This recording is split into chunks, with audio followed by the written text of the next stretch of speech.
ঐতিহাসিক নির্বাচনের মাহেন্দ্রক্ষণে বাংলাদেশ। আগামী 5 বছর দেশের নেতৃত্বে কারা থাকবেন সেই সিদ্ধান্ত নেওয়ার শেষ লগ্নে পৌঁছে গেছেন প্রায় 13.5 কোটি ভোটার। বৃহস্পতিবার সকাল 7:30 বাজতেই খুলে যাবে প্রায় 42,000 ভোট কেন্দ্রের দরজা।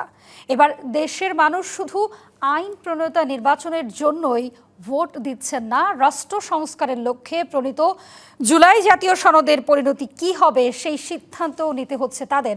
সংসদে ভোটের ব্যালট হবে সাদা কালো, গণভোটেরটি গোলাপি। এবার 50টি দল ও স্বতন্ত্র প্রার্থী মিলে ভোটে লড়ছেন 2028 জন। প্রথমবারের মতন এই নির্বাচনে পোস্টাল ব্যালটে ভোট দিয়েছেন প্রবাসীরা।